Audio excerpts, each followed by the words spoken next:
6 years ago, she stood in his office trembling, a young nurse holding the weight of 2 unborn lives. He laughed, called her a liar, threw her out like she was nothing. Now, the most feared man in the city has just seen his own face. Twice. 2 6-year-old boys with his eyes, his smile, his blood. But while he's been building an empire on fear, their mother has been dying in silence, and the only thing that can save her is him. This is the story of the man who had everything until he realized what he'd lost. Hello, beautiful souls. Welcome back to another unforgettable Afro-Korean love story. Before we dive into today's emotional journey, please hit that subscribe button. You'll be helping us reach our dream of 1,000 subscribers and bringing more powerful stories like this to life. Now, let's begin a tale of second chances, hidden truths, and a love that refused to die. He didn't remember her face. 6 years could bury a lot of things. Names, moments, the soft tremble in a voice asking for help. Alexei Han remembered numbers, debts, threats, the exact angle a man's neck broke when you applied the right pressure. But a young nurse with desperate eyes? She was static, background noise in a life built on calculated silence. Until today. The call came at 3:47 p.m. His second-in-command, Yuri, spoke in that clipped tone reserved for complications. "Boss, you need to see this." Alexei didn't look up from the contracts spread across his desk. Legal fronts for operations that would never see daylight. Handle it. It's personal. That word didn't exist in Alexei's vocabulary. Nothing was personal. Everything was business. Even the people who thought they mattered. He exhaled smoke from his cigar. Slow and deliberate. "I don't have personal problems, Yuri. You do now." The cafe was too bright, too warm, too full of ordinary people living ordinary lives, unaware that 3 blocks away, men moved shipments that could collapse governments. Alexei walked in like winter itself. The temperature dropped. Conversations faltered. Eyes found sudden interest in coffee cups. Yuri gestured toward the window. 2 boys, maybe 6 years old, identical. Dark hair falling over foreheads, small hands sticky with ice cream, laughter that carried above the ambient noise. They were spinning on the sidewalk, chasing each other in circles, completely unaware they were being watched. Alexei's jaw tightened. It was like staring into a mirror that showed the past, the version of himself before the empire, before the blood, before he learned that mercy was a liability. Same sharp jawline, same deep-set eyes, same small scar pattern above the left eyebrow from a childhood fall. "Twins," Yuri said quietly. "Been asking around. Mother's name is Maya Okonkwo. Works double shifts at Mercy General. Raised them alone. Maya." The name detonated something deep in Alexei's memory. A young woman in scrubs standing in his office, voice shaking, hands folded over her stomach like she was protecting something sacred. "I'm pregnant. They're yours. I just thought you should know." He'd laughed. God, he'd laughed. Called security. Had her escorted out while she cried. Another woman trying to trap a powerful man with lies. He'd forgotten her before the elevator doors closed. "Where is she?" Yuri's expression shifted. Something close to pity, which Alexei didn't tolerate from anyone. "Hospital. She collapsed at work 2 days ago. Kidney failure. Stage 4. She needs a transplant." The boys outside spun faster, dizzy with joy, crashing into each other and erupting into giggles. Alexei felt something crack in his chest. Small, quiet, devastating. "Get me everything," he said. "Medical records, financials, who they talk to, where they sleep. I want to know what they eat for breakfast." "And the woman?" His silence was answer enough. Maya Okonkwo woke to the sterile smell of antiseptic and the distant beep of monitors. Her body felt like borrowed weight. Heavy, unfamiliar, failing. The IV in her arm pulled when she tried to sit up. A nurse she didn't recognize adjusted the drip. "Easy, hun. You gave us a scare." "My boys. With your neighbor. They're safe." Safe. The word felt fragile. Nothing had been safe since the day she walked into Alexei Han's office and shattered her own naive hope. She'd thought, what? That he'd care? That a man who ruled the underworld with calculated cruelty would suddenly soften for 2 unborn children? She'd been so stupid. The door opened. Not a doctor. Not a nurse. Him. Alexei Han stood in the doorway like a storm deciding whether to break. Expensive suit. Cold eyes. The kind of face that made people confess sins they hadn't committed. He looked at her the way you'd examine evidence. Clinical, detached, searching for weakness. Maya's heart monitor spiked. "You," she whispered. "Me." His voice was low, controlled. He stepped inside, and the room felt smaller. "We need to talk about my sons." "Your sons?" The laugh that escaped her was bitter, sharp enough to cut. "You threw me out, called me a liar. Now they're yours? DNA doesn't lie. Neither did I." Silence stretched between them, heavy, accusatory. He moved closer, and she hated that even now, even dying, part of her remembered what it felt like when he touched her. One night. One stupid, reckless night when she'd been young and he'd been different, softer, before she knew what he really was. "They look like me," he said quietly. "They are you, the best parts.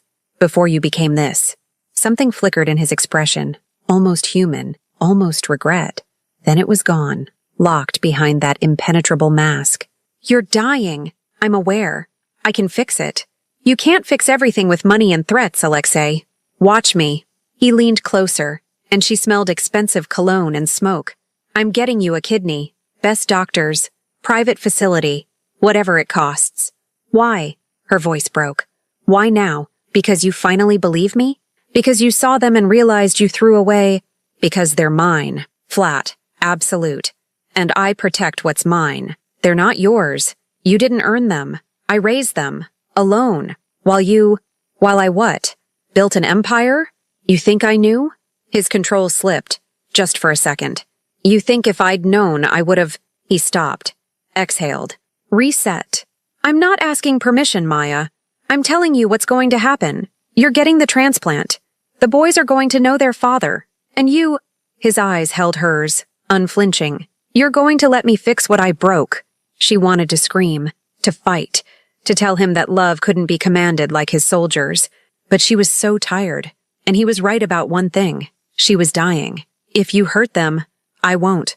You already did. The day you sent me away." He had no answer for that. The monitor beeped, steady, relentless. Outside the window, the city hummed with life, ordinary, beautiful, unaware that in this room, a ghost had just become real, and a king had just discovered he'd been ruling an empty throne. The boys didn't know why their mother cried when she came home. Ethan noticed first. He always did. At 6 years old, he'd already learned to read the tremor in her voice, the way her smile didn't quite reach her eyes. He stood in the doorway of their small apartment, clutching his brother's hand, watching their neighbor Mrs. Chen help their mother to the couch. "Mama's just tired, baby," Mrs. Chen said, but her eyes told a different story. Elijah, younger by 4 minutes and lighter by a pound of worry, ran to Maya anyway, climbed into her lap despite Mrs. Chen's protests. "Did the hospital make you sad again?" Maya held him like he might disappear. "No, sweetheart. Mama's okay." She was lying. Ethan knew, but he was 6, and 6-year-olds weren't supposed to understand that mothers could break. "We drew you pictures," Ethan said quietly, pulling crumpled papers from his backpack. 2 houses, 2 sons, 2 stick-figure families that didn't include a father because they'd never needed one. Maya pressed them to her chest. "They're perfect. Mrs. Chen said a man came asking about us," Ethan continued, his voice careful, watchful. "A scary man in a nice suit." The air changed. "What man?" Maya's grip tightened on Elijah. Mrs. Chen wrung her hands. "I didn't tell him anything, just that the boys were safe. But Maya, he knew their names, knew where you worked. He left this. A business card, heavy stock, embossed lettering, Alexei Han, private investments. No phone number, no address. Just a name that carried weight in certain circles. The kind of circles where people disappeared when they asked too many questions." Maya's hands shook. "He's not coming near them," she whispered. But even as she said it, she knew it was a lie. Men like Alexei Han didn't leave business cards as suggestions. They left them as promises. Alexei stood in the surveillance room watching grainy footage of 2 boys who shared his blood. The apartment was small, too small, peeling paint, radiator that probably didn't work half the winter, furniture that looked third-hand at best. This was where his sons lived, where they slept, where they grew up thinking their father didn't exist. "They're smart," Yuri said, studying the monitors. Teachers say they're top of their class. Ethan's protective. Elijah's the charmer. Like looking at ghosts, Alexei murmured. Of you? Of who I could have been. The words surprised them both. On screen, Ethan helped his brother with homework. Patient, gentle, everything Alexei had learned not to be. Elijah laughed at something, and the sound carried through the speakers like an accusation. 6 years. 6 years of birthdays and first words and scraped knees and bedtime stories. 6 years he'd never get back because he'd been too arrogant to believe a frightened girl telling the truth. The transplant list? Alexei asked. She's on it. Wait, time is 18 months. Maybe longer. She doesn't have 18 months. No. Yuri paused. There are other options. Less legal. Alexei's expression didn't change. Make the calls. Boss, I don't care what it costs. I don't care who we have to pressure. Find me a kidney, or find me someone who can. His voice dropped to something cold and absolute. She doesn't die because I was too late. Yuri nodded and left. Alexei stayed, watching two boys who didn't know their father was a monster trying to learn how to be human. Maya knew he was outside before she saw him. It was past midnight. The boys were asleep. Elijah starfished across his bed. Ethan curled protective even in dreams. She stood at the window, IV pole beside her. The hospital had sent her home with portable dialysis, and watched a black SUV idling across the street. He emerged like darkness taking shape, crossed the street with the confidence of a man who'd never been told no, stood beneath her window, looked up.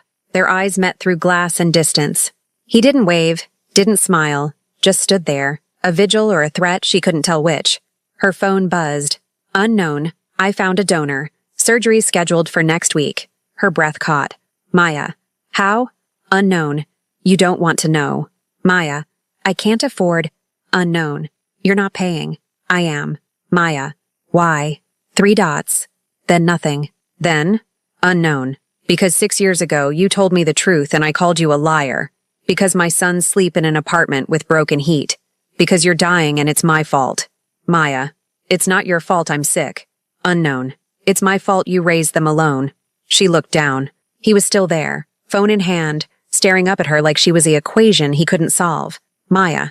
They can't know. Not yet. They're too young to understand what you are. Unknown. What am I? Maya. Dangerous. Unknown. So are you. Maya. I'm a nurse. Unknown. You're the woman who walked into a crime lord's office pregnant and unafraid. You're the woman who raised 2 boys alone in a city that eats people like you. Don't pretend you're not dangerous, Maya.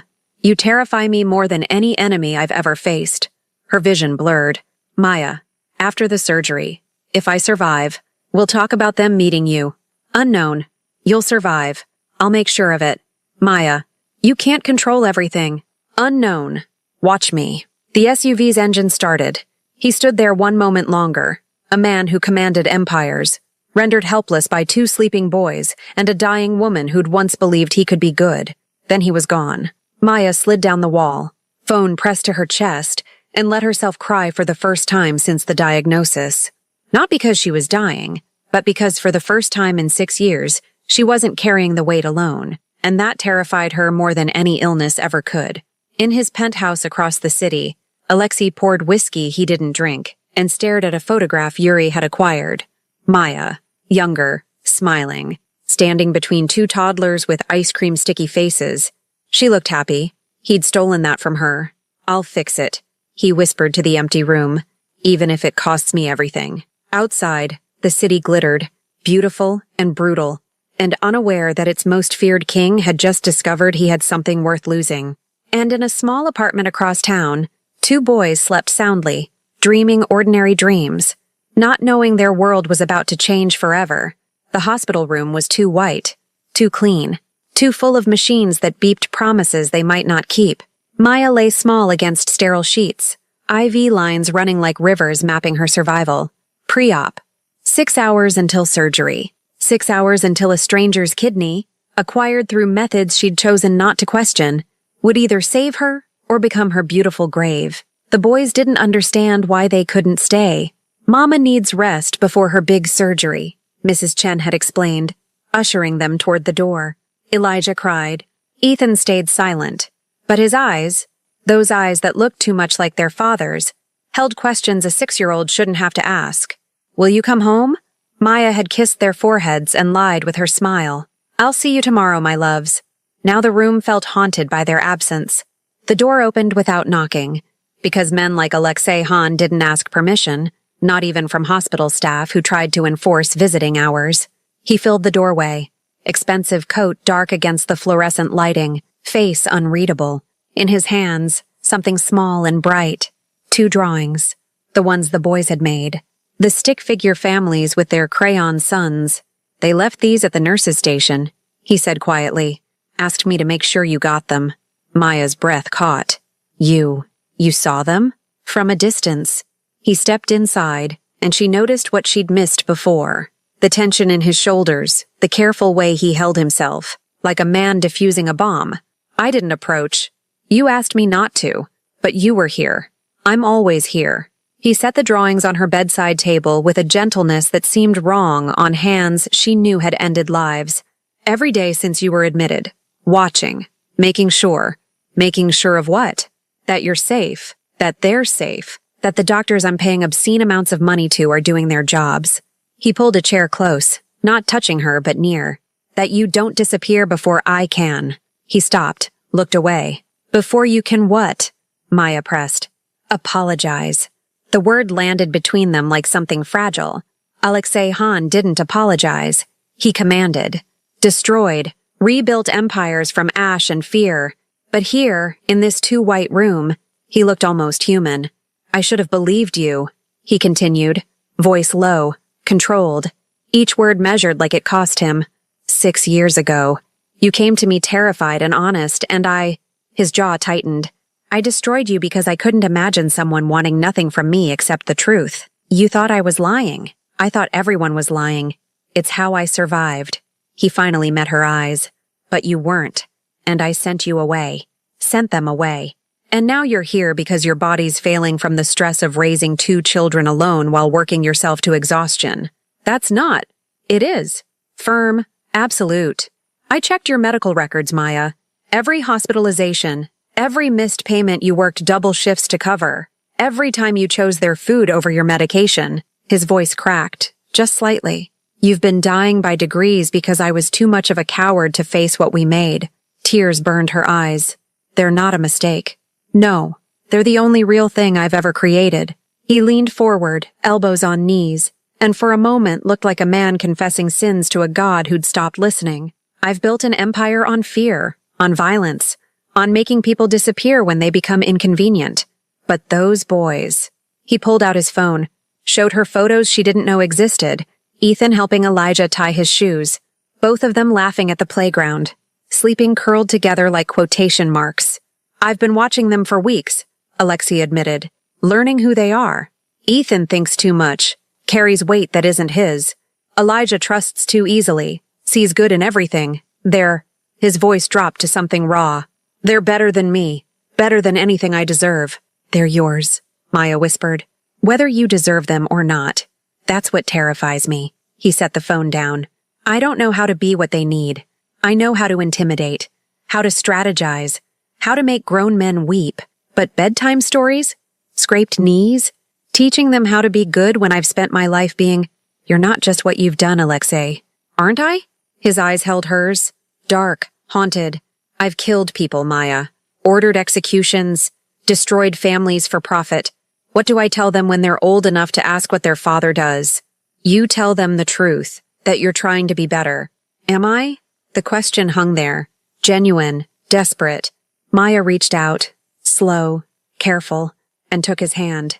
His fingers were cold, calloused, marked with scars from violence she'd never witness, but they trembled slightly under her touch.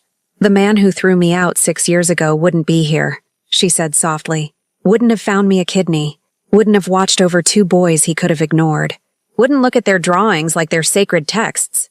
She squeezed his hand. That man was a king who thought he had everything. You're just a father who's terrified he's too late. Something broke in his expression. Careful control shattering into something almost like hope. If you don't survive tomorrow, I will. But if you don't, his grip tightened. I need to know how to do this. How to be what they need. How to... Love them the way you're learning to love me. The words escaped before she could stop them. Alexei froze. Maya, I'm not asking for anything, she said quickly. I know what you are, what you can't be, but we need someone who shows up, who stays, who doesn't disappear when things get hard. Her voice shook. Can you do that? Can you be present even when it's terrifying?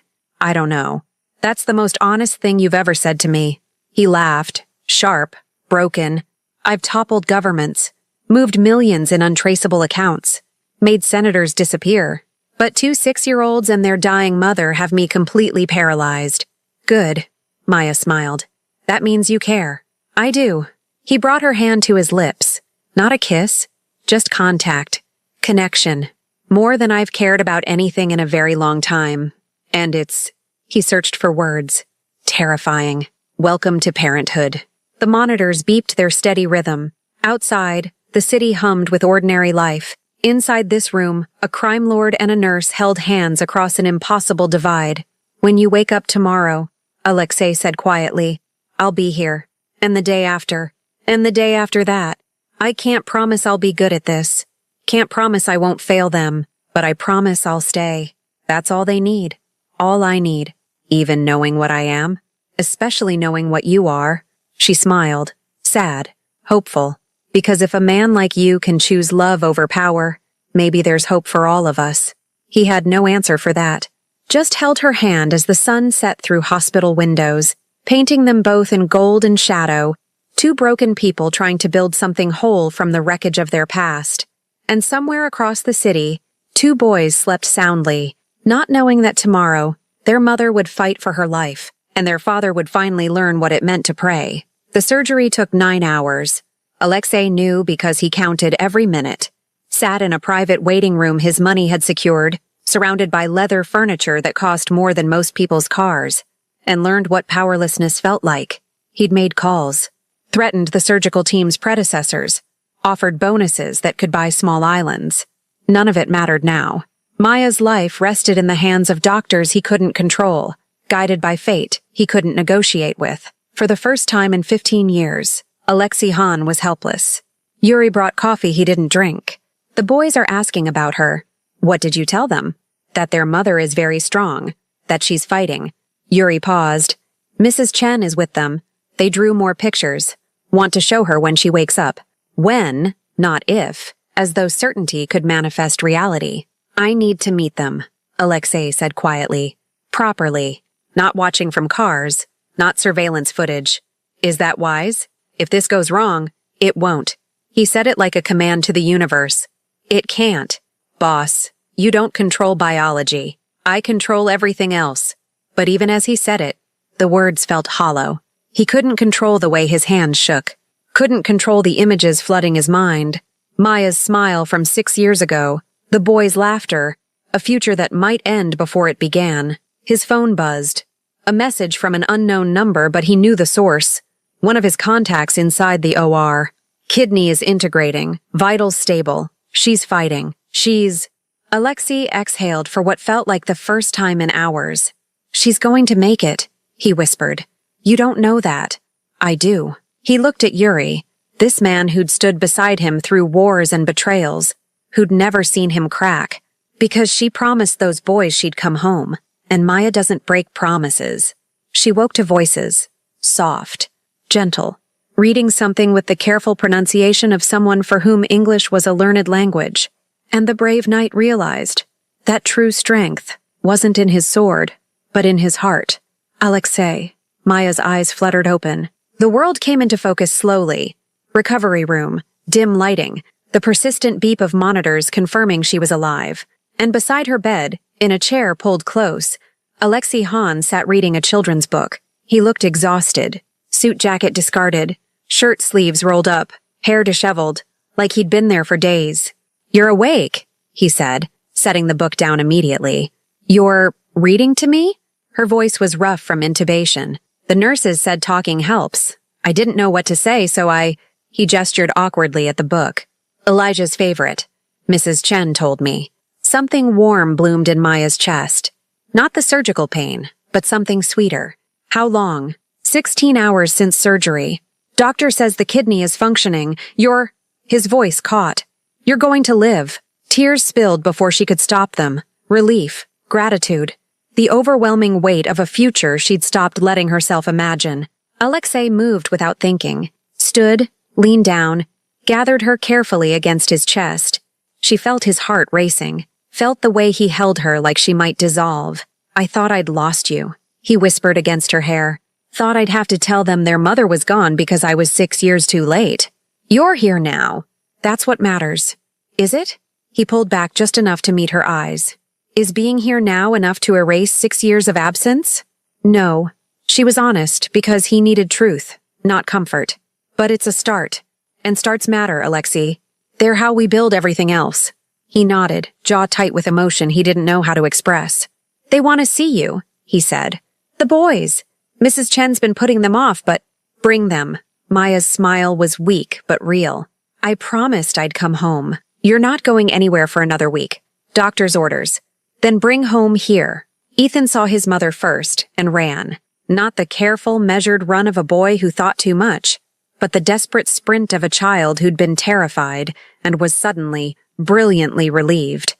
Mama! He crashed into the bed with enough force that nurses winced, but Maya just laughed and pulled him close. Elijah followed, slower, more careful, eyes wide and wet. You're okay, Ethan whispered against her shoulder. You're really okay. I'm really okay, baby. We were so scared. Elijah climbed up beside his brother, and suddenly Maya was sandwiched between two small bodies that smelled like syrup and innocence. Mrs. Chen said you were sleeping, but Ethan said you might not wake up. Ethan worries too much. Someone has to, Ethan mumbled. Maya kissed both their heads, breathed them in, and felt the fear of the past months finally begin to recede. I brought someone to meet you, she said carefully. The boys looked up, noticed for the first time the man standing at the foot of the bed, tall, dark-suited, watching them with an intensity that should have been frightening but somehow wasn't. Who's that? Elijah asked. Alexei stepped forward, knelt down so he was eye level with the bed, with his son's. Up close, the resemblance was undeniable. Same eyes, same jawline, same serious expression Ethan wore when he was thinking hard. My name is Alexei, he said quietly. I'm a friend of your mother's.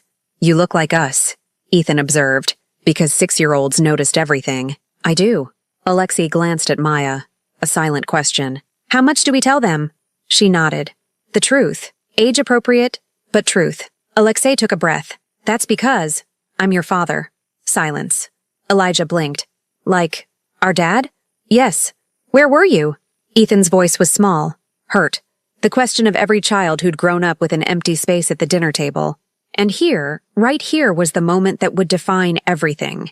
Alexei could lie, could soften it, could make himself the hero instead of the villain. But Maya had asked for truth, and these boys deserved nothing less. I made a terrible mistake, Alexei said simply. 6 years ago, your mother told me about you, and I didn't believe her. I sent her away. I missed your birth, your first words, your first steps, all of it. Because I was scared and stupid and wrong. You didn't want us? Ethan's lip trembled. I didn't know you.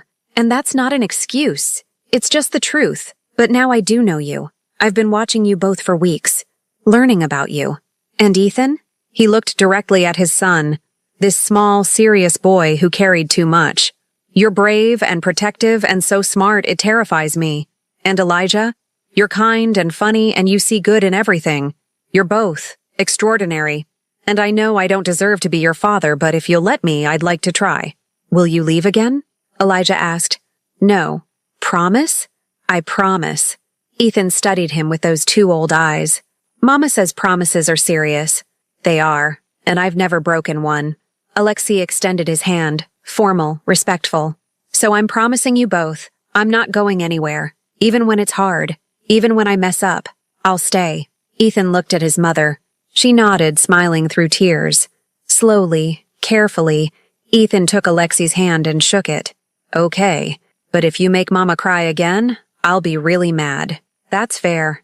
Elijah, less cautious, simply launched himself off the bed and into Alexei's arms. Can you teach us cool stuff? Like business stuff? Alexei caught him automatically. this small, warm weight of trust he hadn't earned. I can teach you whatever you want to learn, even how to be brave like you. Something cracked in Alexei's chest. You're already braver than me, Elijah. Both of you are. Maya watched through tears as her sons met their father, watched Alexei hold them with the careful reverence of a man holding something infinitely precious and fragile, watched fear and hope and love transform someone who'd forgotten how to be human. We have a lot to figure out, she said softly. Alexei looked at her over the boys' heads. This woman who'd survived his cruelty, his absence, his return. We have time now. That's what matters. And for the first time in 6 years, Maya believed him. Recovery was slower than impatience allowed. Maya spent 2 weeks in the hospital learning to trust her new kidney, her new future, her new reality where the father of her children appeared every morning with coffee and children's books and an awkwardness that was almost endearing. Alexei didn't know how to be gentle, but he tried.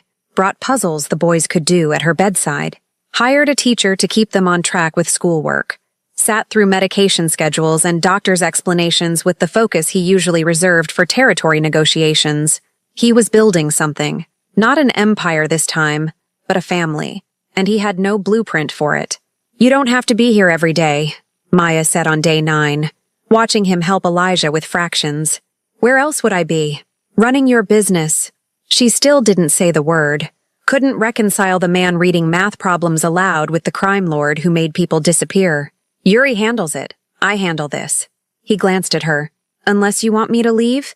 No, I just don't want you to resent us for changing your life. Alexei set down the textbook, looked at her with those dark, unreadable eyes.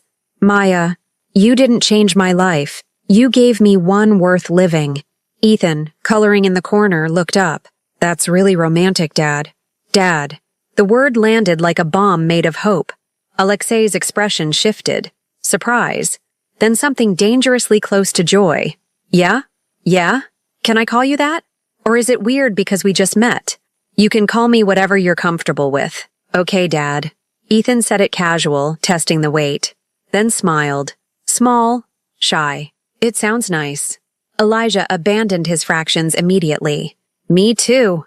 Dad, can you help me with number 7? And just like that, Alexei Hahn, the underground king, the man senators feared, became someone's father. Maya watched him struggle through elementary mathematics with the same intensity he probably applied to money laundering, and felt something dangerous bloom in her chest. Not just gratitude, not just relief, something that felt dangerously like falling. They moved her to a recovery facility on day 15, somewhere between hospital and home, where she could heal under medical supervision without the institutional bleakness. Alexei paid for everything, of course. Private room with windows overlooking a garden, meals prepared by actual chefs, physical therapists who treated her like royalty. This is too much, Maya protested. It's not enough. He was arranging flowers the boys had picked, wildflowers from God knows where, already wilting but precious. You almost died because you were too proud to ask for help. I'm not making that mistake again. I wasn't too proud. I was alone. Because I made you that way. He turned, and the rawness in his expression stole her breath. Let me do this, Maya. Let me give you something other than pain. So she did. Let him bring the boys every afternoon. Let him read to her when exhaustion made her own eyes too heavy. Let him sit in the chair beside her bed and work on his laptop. Legitimate business this time, he claimed, though she suspected he was just keeping watch. What are you working on? She asked one evening when the boys had fallen asleep on the couch, tangled together like puppies. Restructuring. He didn't look up. Moving away from certain ventures. Toward legal enterprises. Her heart skipped. Because of them? Because of all of you. Now he met her eyes. I can't teach them to be good men while building an empire on blood. Can't ask them to respect me while I'm someone worthy of fear. He closed the laptop. So I'm changing. Slowly. It'll take years to untangle everything I've built. But I'm doing it. Alexei, you don't have to completely upend your life. Yes, I do. Firm. Absolute. Because the alternative is watching them grow up and eventually learning what their father really is. And I won't survive the look in their eyes when they realize I'm a monster. You're not a monster. I've done monstrous things. And you're choosing to be better. That's what matters. He studied her, This woman who saw him clearly and somehow didn't run. You should hate me. I tried. Didn't take. A smile ghosted across his face. Rare. Real. You're stubborn. You're difficult. We're a disaster. We're trying. She reached for his hand. He let her take it. That's more than most people do. They sat like that as the sun set. Two broken people holding on to each other while their children slept. Innocent and unaware that the foundation of their world was being rebuilt, brick by careful brick. Week 3 brought a conversation Maya had been dreading. The boys were in art therapy, something Alexei had insisted on, to help them process the fear of almost losing their mother, which left Maya and Alexei alone in the garden, spring sun warming their faces. We need to talk about what happens next, she said. You come home. The boys return to school. We figure out custody. It's not that simple. Why not? She turned to face him. Because I don't know what we are, Alexei. Are you their father who visits on weekends? Are you? More than that? Are we co-parents or are we? She couldn't finish. What do you want us to be? The question hung between them like a bridge she was terrified to cross. I don't know, she whispered. 6 years ago, we had one night. One beautiful, reckless night where you were different. Softer. Before I knew what you were. And then you broke me. Sent me away pregnant and terrified. I can forgive that for the boys' sake. But I can't forget it. I'm not asking you to forget. Then what are you asking? He took her hand. Both hands now, cradling them like something precious. I'm asking for a chance. Not to erase the past, but to build something better from it. I'm asking if you can imagine a future where I'm not just their father, but... He swallowed hard. Yours. Her breath caught. Alexei, I know it's too soon. I know I haven't earned it. But Maya, I look at you and I see the only person who's ever made me want to be better. Who's ever looked at what I am and seen who I could be. His voice dropped. I'm falling in love with you. Maybe I already have. And it terrifies me more than any enemy I've ever faced. Tears spilled down her cheeks. You can't just say things like that. Why not? Because I'm already half in love with you and I hate myself for it. The confession burst out raw and honest. I should be smarter, should protect myself, should remember what you did. But when you read to the boys, when you hold my hand, when you look at me like I'm something sacred, I forget to be angry. And that terrifies me. Then be terrified with me. He pulled her closer. Let's both be scared and stupid and trying. Let's build something neither of us knows how to build. What if we fail? What if we don't? She laughed through tears. That's a terrible argument. It's the only one I have. He cupped her face, gentle, reverent. I can't promise perfection. Can't promise I won't mess up. But I can promise I'll stay. I'll fight. I'll choose you and them every single day. Is that enough? Maya looked into the eyes of a man who'd destroyed her and saved her, who'd been absent and present, who was everything she should avoid and everything she somehow needed. Ask me again in 6 months, she whispered, when the boys are settled, when you've proven this isn't just guilt or obligation. Ask me then. And if I do? If I prove I'm serious? Then maybe, she smiled. Maybe I'll say yes. He kissed her forehead, not her lips, not yet, but a promise of eventually. 6 months. I can work with that. Can you? Because I have conditions. Name them. Therapy. For you. To process whatever made you who you are. Done. Legitimate business only. I won't raise our sons in the shadow of violence. Already working on it. And Alexei? She met his eyes. If you hurt them, if you leave, I won't forgive you twice. I won't give you reason to. They sat in the garden as spring bloomed around them, holding hands and imagining a future that 6 weeks ago hadn't existed. And somewhere in art therapy, 2 boys painted pictures of a family, complete now, with a father who'd learned how to stay. 6 months felt like both forever and no time at all. Maya stood in the doorway of a house she didn't recognize. 3 bedrooms, backyard with swings Alexei had installed himself, poorly, but with determination. Kitchen that smelled like fresh paint and new beginnings. It's too much, she said for the 100th time. It's home. Alexei appeared behind her, carrying boxes labeled in Ethan's careful handwriting. Our home, if you'll have it. The boys had already claimed their room, bunk beds they'd picked out themselves, walls painted the blue of summer skies. She could hear them laughing, arguing over who got the top bunk, sounding like children instead of small adults who'd grown up too fast. You kept your promise, Maya said quietly. Therapy, legitimate business, showing up every single day. I told you I would. People say a lot of things. I'm not people. He set the boxes down, turned to face her. I'm the man who spent 6 months learning how to be a father, how to make pancakes that don't burn, how to braid hair, badly, how to read bedtime stories without making them sound like hostile takeover negotiations. She laughed despite herself. You're getting better. Ethan says I still sound too scary during Goodnight Moon. You terrify the moon itself, but not you, not anymore. She looked at him, this man who dismantled an empire to build a family, who had scars from a life he was leaving behind and calluses from learning to be present, who looked at her like she was the answer to questions he hadn't known how to ask. Ask me, Maya whispered. Ask you what? What you promised to ask. In 6 months. It's been 6 months, Alexei. Understanding dawned in his eyes. He reached into his pocket, and her heart stopped because surely he wasn't. A key. Simple. Silver. Move in with us, he said. Not as the mother of my children, not as someone I'm obligated to, but as the woman I love, who I want to wake up beside, who I want to build every tomorrow with. He pressed the key into her palm. Make this house a home, Maya.